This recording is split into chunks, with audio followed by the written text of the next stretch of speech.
Bien le bonjour à tous, bienvenue sur notre chaîne pour cet épisode un peu particulier. Donc cet épisode sera en effet un grand résumé de tout ce qui s'est passé dans les derniers mois de notre campagne. En effet, comme vous l'avez sûrement constaté, la chaîne a été assez tranquille durant les derniers mois, simplement parce que jouer à distance, ça implique des défis techniques. Défis techniques que j'étais pas mal certain d'avoir résolus, mais malheureusement, comment dirais-je, je ne suis pas technicien informatique, encore moins programmeur, encore moins monteur vidéo. Bref, tout ça pour dire que malgré la nouvelle machine de guerre que je me suis achetée et les nouvelles caméras pour pouvoir faire des beaux vidéos, eh bien, j'ai dû relever de nombreux défis techniques qui ont juste pas fonctionné. Soyons honnêtes, ça n'a pas fonctionné. Donc, plusieurs épisodes que je pensais être enregistrés convenablement ne l'ont pas été. Problème de son, problème de cadrage, évidemment, problème de batterie aussi chez les joueurs à distance sur leur caméra de téléphone ou leur caméra webcam qui ne fonctionnait pas. Bref, vous voyez, genre, je suis pas le seul à avoir vécu tout ça, je suis sûr que plusieurs d'entre vous l'ont également vécu. Tout ça pour dire que petit à petit, on a fini, j'ai fini par résoudre ces problèmes. Et donc, tous les derniers épisodes que vous allez pouvoir voir après ce numéro spécial ont normalement bien été enregistrés et tout fonctionne. Donc, le résumé est vraiment là pour vous permettre de voir tout ce qui s'est passé, donc vous expliquer un peu tout ce qui s'est passé dans les dernières semaines, mois, dernières aventures qui n'auront pas été possibles de vous montrer dans le fond sur la chaîne et de vous permettre de reprendre donc le cours de cette campagne. D'ailleurs, pardonnez-moi, j'en profite pour vous dire que de notre côté, la campagne achève. Donc on est au mois de fin mai, il nous reste un scénario à faire et la campagne sera complétée. Je dois vous dire que je suis assez énervé d'arriver à la fin. Ça a pris des tournants auxquels je ne m'attendais pas, et c'est ça la beauté du jeu de rôle.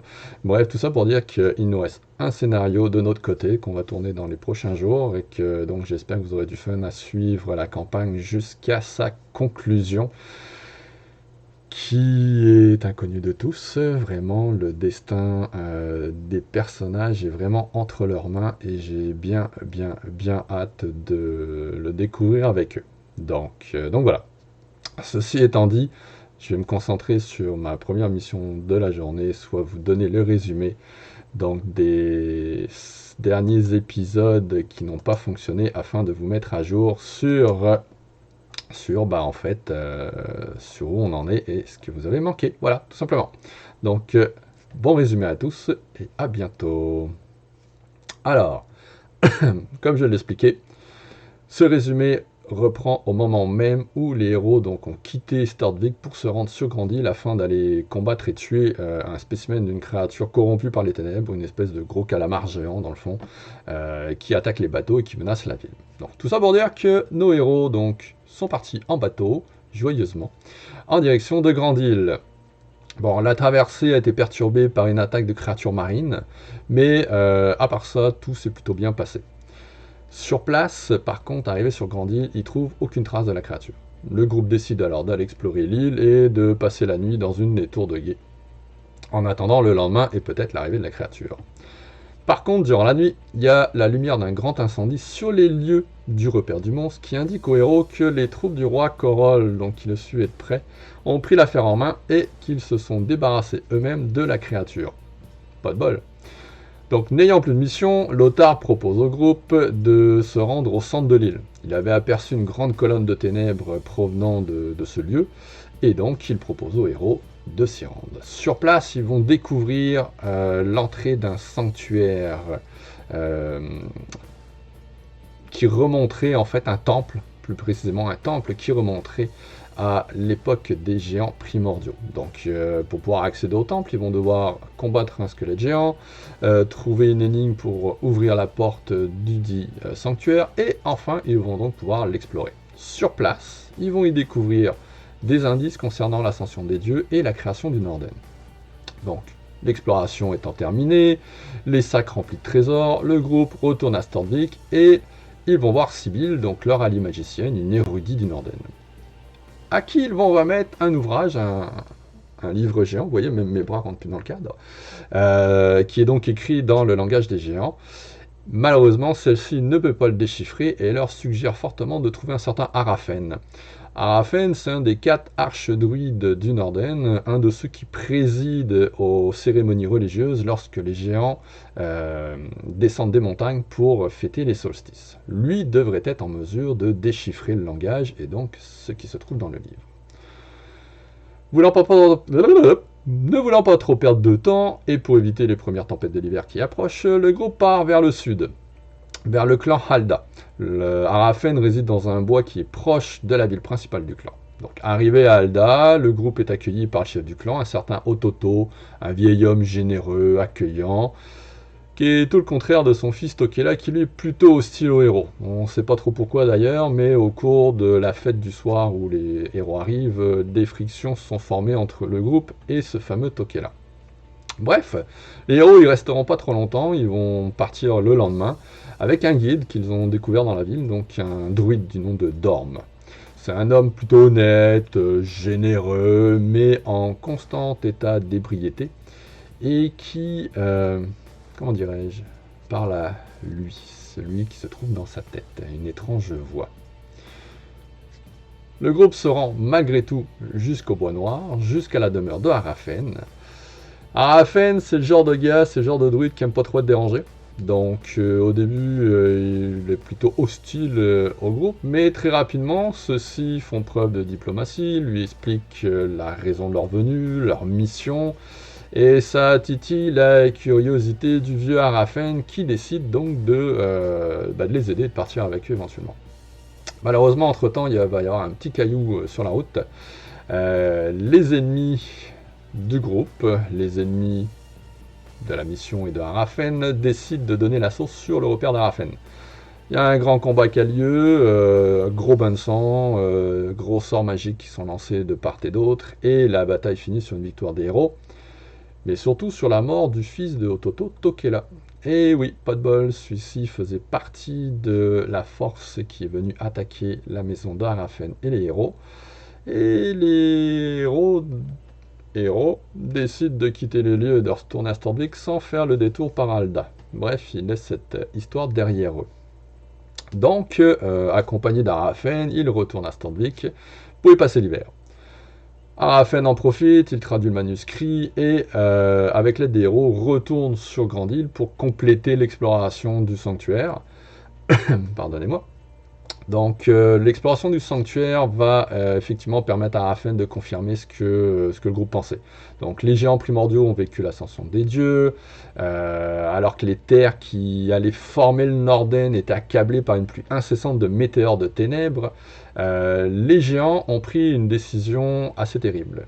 Ils ont décidé de sacrifier l'un des leurs pour alimenter un rituel qui permettra de protéger le Norden, en fait toute la région du Norden, les hommes et les géants.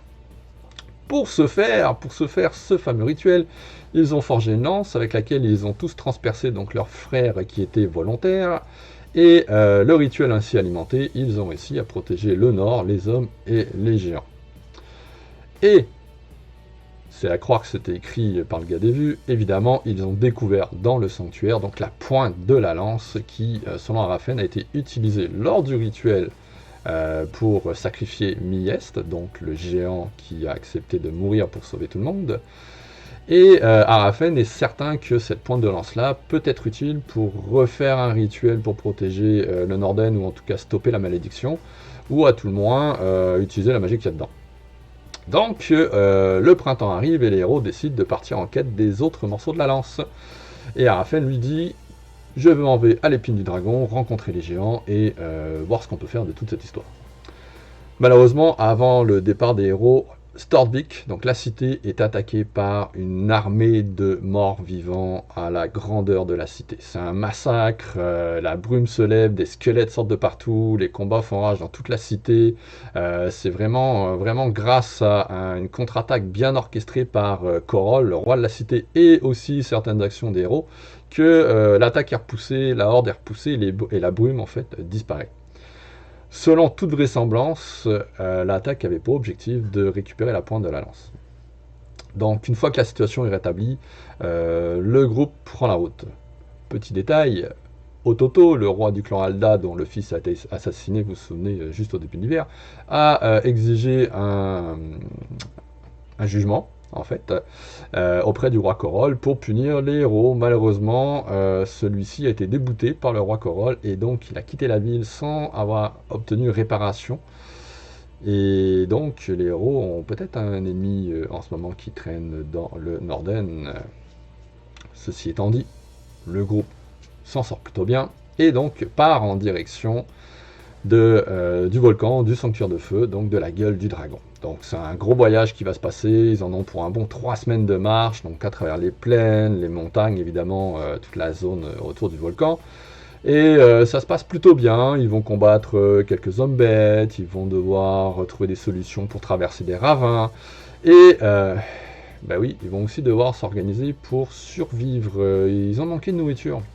Ouais, une mauvaise organisation au départ, et donc ils vont devoir lutter contre la faim.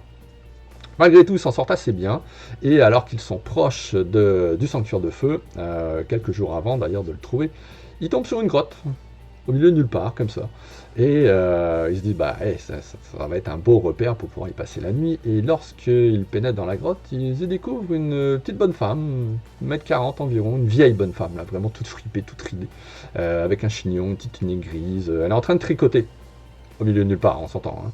Elle tricote tranquillement, et elle avait une petite tisane avec le nombre de tasses nécessaires pour accueillir les héros. Ceux-ci sont méfiants, mais petit à petit, au fil de la conversation, puis l'ambiance générale de la place, les amène à se détendre, puis à parler, et à partager leur histoire, leur mission, leurs états d'âme. Bref, les lieux sont plutôt accueillants malgré tout. Et lorsque Kutoya, donc le nom de la petite bonne femme, apprend le pourquoi de la venue des héros, soit aller au sanctuaire de feu, celle-ci leur propose de leur indiquer précisément l'endroit du sanctuaire pour leur faire gagner du temps et éviter de chercher pendant des jours et des jours dans toutes ces montagnes. Mais en échange, elle leur demande un petit service. Bon, ceux-ci acceptent le petit service, moyennant un petit rituel pour assurer à Kutoya que les héros allaient revenir avec ce qu'elle leur a demandé du sanctuaire. Et donc, ceux-ci se dirigent jusqu'au sanctuaire sans aucun problème. Sur place, ils y découvrent donc des kobolds qui ont investi vraiment les lieux, c'est devenu leur maison à eux, et ils ont des esclaves nains, à la peau un peu métallique, dont ils servent pour creuser une mine à côté du sanctuaire de feu. Bon. Les héros, qui ne sont que des héros finalement, hein, décident d'écouter leur courage et de pénétrer à l'intérieur du sanctuaire pour faire leur mission, puis peut-être délivrer les nains, et puis découvrir ce qu'ils ont à y découvrir. Mais pas de bol, Bathilde trébuche, mais trébuche, genre s'étale de tout son long en plein milieu du carrefour central de l'entrée du sanctuaire. On se rappellera que Bathilde porte une armure lourde, et donc ça résonne pas mal dans les corridors du sanctuaire, ce qui alerte quelques kobolds. Ceux-ci arrivent pour inspecter et voir ce qui se passe, qu'est-ce qui a fait ce bruit, et les héros se disent, bah tiens, on les élimine, pif paf, merci, bonsoir, on n'en parle plus. Malheureusement ça marche pas. Bah non, ils n'arrivent pas à tous les tuer. Donc, vous devinez ce qui s'est passé. Les kobolds ont donné l'alerte, et à ce moment-là, c'est tout, mais vraiment tout le sanctuaire et tous ses habitants qui sont en état de panique et qui viennent attaquer et défendre leur territoire contre les héros. Grosse bataille, gros bain de sang, les héros vont survivre grâce à Sandborgan donc, et à Aldric qui va utiliser tous les miracles possibles pour garder en vie tout le monde, les ramener, leur redonner des points de vie, bref, un gros massacre. Pensant que les kobolds étaient les seuls maîtres des lieux, ils ont eu la surprise de voir une salamandre qui, elle, était vraiment la maîtresse des lieux et dont les kobolds sont ses propres esclaves, décider de les attaquer, mais Lothar a utilisé beaucoup de diplomatie pour retarder et calmer un peu ses esprits le temps que ses compagnons fassent le ménage en arrière. Bref, la bataille continue de se poursuivre, tout le monde est blessé, brûlé, coupé, saigne, manque de mourir. Lothar a un trait de génie d'aller délivrer les nains qui, eux, voulant se venger, vont massacrer la salamandre. Et après donc quelques minutes d'un combat, comment dirais-je, fort, en émotion et en action, les héros ont fait le ménage. Il n'y a plus personne dans le sanctuaire, ce sont les seuls survivants. Ils sont pas top shape, ils sont bien blessés. Ce pourquoi ils ont décidé de se prendre un petit repos, histoire de récupérer un peu de leur bataille. et de pouvoir explorer le sanctuaire tranquillement le lendemain après une bonne nuit de repos. Et c'est donc là que vous allez pouvoir reprendre la suite des aventures de nos héros avec l'exploration du sanctuaire et toutes les surprises qui les ont attendues par la suite. Donc voilà le résumé dans son ensemble. Donc je vous souhaite un bon visionnement des prochains épisodes. Amusez-vous, laissez-nous des commentaires, abonnez-vous, likez les vidéos, ça nous aide beaucoup, puis ça nous fait surtout très plaisir de partager toutes ces aventures avec vous. Et donc voilà, à bientôt, ciao ciao.